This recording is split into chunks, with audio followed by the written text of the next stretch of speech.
What's going on, guys? Today we're gonna be starting work on boosting the Hardbody. All the parts here, new oil pan gasket. We're gonna start off doing an emissions delete, getting rid of all this crap, as well as the EGR valve. Should be pretty fun.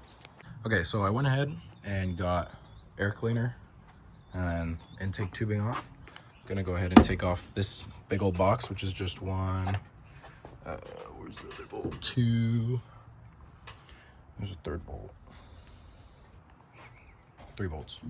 Gonna take that off and then take off this piece where the air filter sat, which has the intake air temp sensor, which I'm gonna need to pull that. So I'm just gonna unplug it. Unplug it from here, and then there's a vacuum hose hooked up to there, and then breather tube. So I'm gonna get all that undone. We'll be able to get this big old piece off. Boom, just like that. That little guy is off. Breather tube, intake air temp, and then that is our EGR valve, which I do have a plate for. I don't remember the website I got it, but if you look up KA24E EGR delete plate, it's like $8, and then I picked up a gasket for it from Amazon. So yeah, that's where that guy is. I'm gonna pull this off and we'll start work on getting rid of all of these ugly vacuum lines and capping them off, because for any car, all you really need to run is vacuum for the brake booster and then for the fuel pressure regulator. Everything else is just unnecessary nonsense.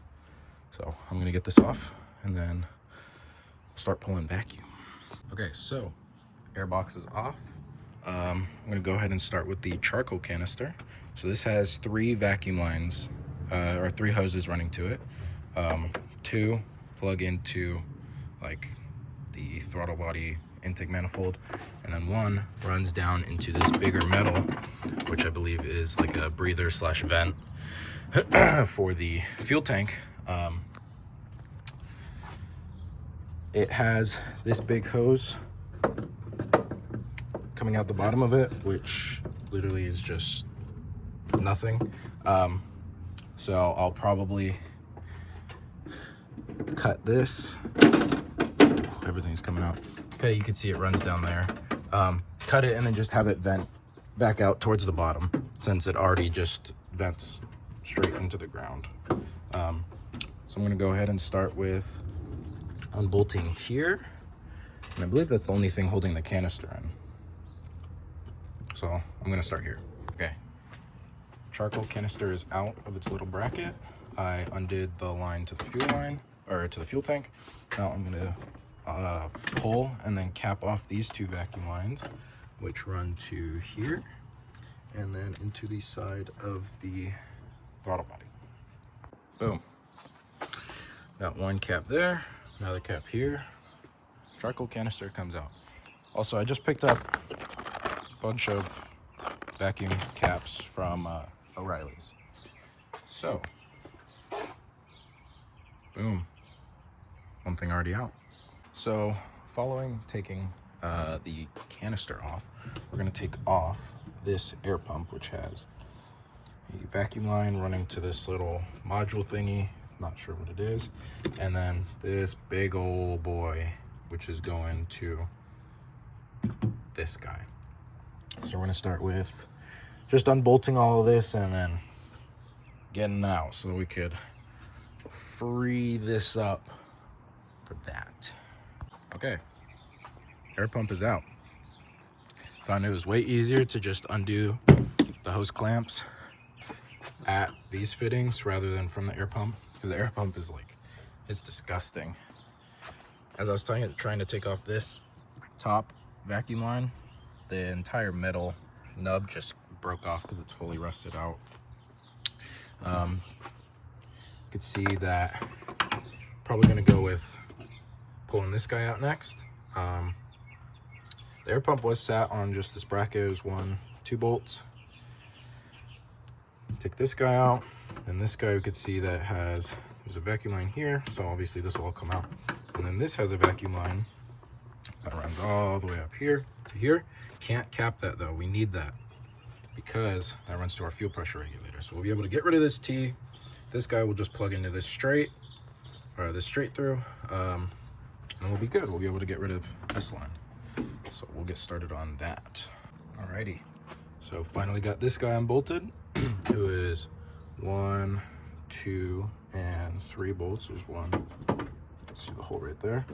And I had to unplug this little connector. This guy was a little bit of a hassle, but got it undone. And then for the vacuum line that ran this way, I went ahead and separated it from this little white guy and then just plugged it into the fuel pressure regulator. So now all of this should just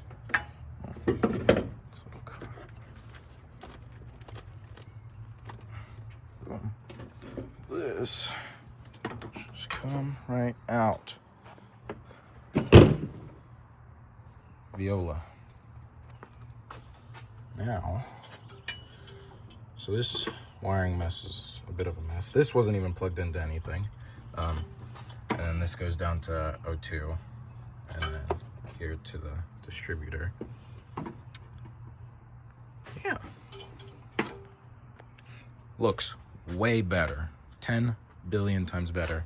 I need to figure out what I'm gonna do here. I could probably just like cut this off to make it a little nicer because this is the bracket for the coil pack. But yeah, looks great so far. Okay, so now that all of this is cleaned up, next is going to be removing this heat shield so I could get to that EGR valve tube, which doesn't look like it should be too bad. Probably going to be eating my words. So it looks like I'm going to have to undo O2 sensor, a couple other bolts, but we'll see how it goes. Should be a lot of fun. Heat shield off. Finally, that was a royal pain in the butt. It is. There's just, I only had 3 bolts holding in. There's supposed to be 5, but one of them is snapped in the exhaust manifold, and this I think is also snapped in. So I had 1, 2, 3, and this had the speedo cable, so I'll have to figure out how to mount this back up. Then I had to unplug the OEM O2 sensor so I could slide it off, and then I blasted that guy right down there, this pipe, with PB blaster so that I could get that out because that's like welded itself together. Probably gonna have to do the same thing up here for the EGR, so probably be a good time to take a little break. But yeah, so far so good. Whole bunch of stuff out. It looks really clean, and I'm excited because once I get the EGR off and I get that all plated up, it's gonna be ripping that out and getting all of the exhaust out. I could start bolting stuff on. So I'm gonna figure out what to do here. Come back, I'll keep you guys posted.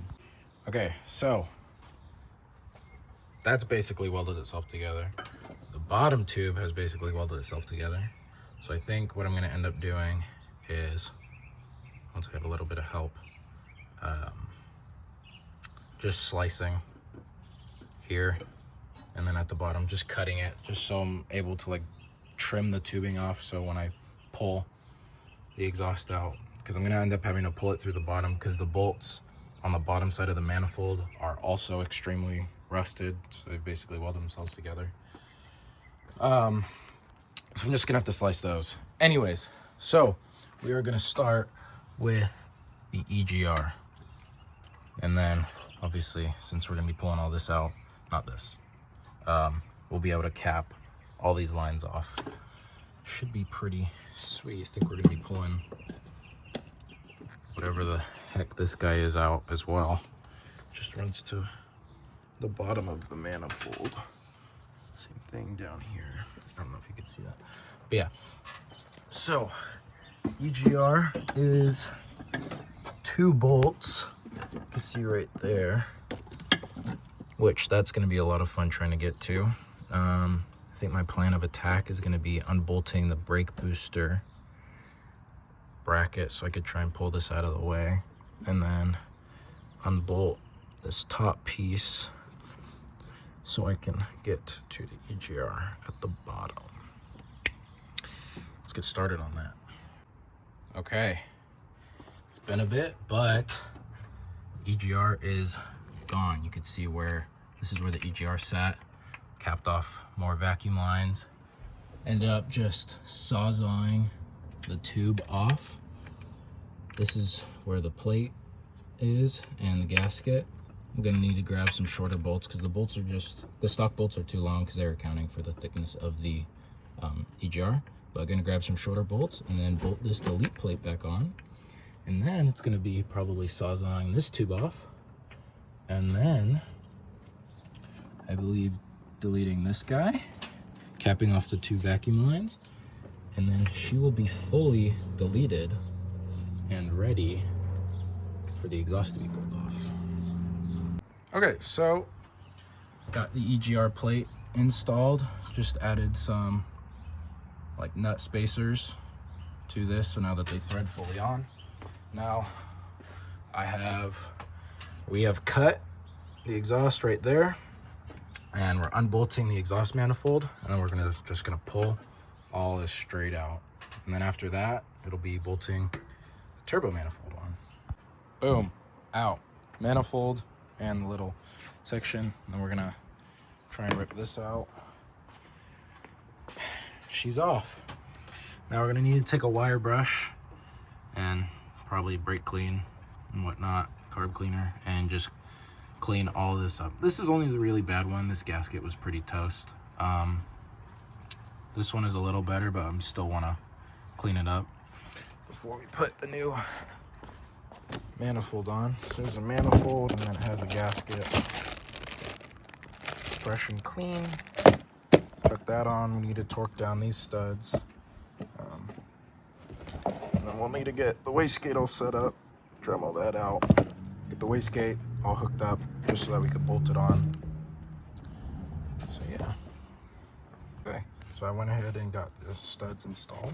All you do to install studs like this, take 2 bolts, or 2 nuts. And what I did was I just took a ratchet, or a socket wrench, and then a wrench and tightened them against each other, and from there you're able to screw the studs in. So now that the studs are in, we'll go ahead and probably take a look at the wastegate, see about how easy it will be to bolt on once it's on the truck. So we either do the wastegate first or just put it on the truck. She's bolted up. Not 100% yet, because the bottom 2 gets bolts. So on my motor, they were bolts. I'm not sure if that's the same for all KAs, but I had 6 studs and then 2 bolts. The shop, because this is blown a couple head gaskets, but it's been completely rebuilt, stock. But the shop that put those in completely destroyed the threads inside of those holes. So we're gonna have to figure out a new solution for getting those in. But the manifold is on. They're tight, not torqued. But now I'm gonna grab the turbo and I'm gonna just set that on there, see how that looks. Excited. Okay, so I went ahead and bolted up the turbo onto the housing, got everything tightened down with the lock washers and then the provided gasket. Went ahead and clocked the turbo, so just loosened these exhaust housing bolts, had the oil feed pointed straight up so that it drains straight out the bottom, and then clocked the compressor housing as well. I also went ahead and installed the oil feed line, which was a pain in the butt because of the location of the sandwich plate. You could see it right there underneath the oil pressure sensor, but we did it. So Suggested the 2-man job on that cable. yeah, it is 100% a 2-man job. I would not recommend trying to do this yourself if you are going to do anything like this. But I think that's where we're going to leave it off for day one. In a couple weeks, when I come back out to work on this, is when we'll start on oil return and then charge piping. So this is pretty, looks really good so far. All right, so that's where I'm going to leave it off here. I appreciate you watching, sticking around, following my journey of boosting this thing. So far, so good.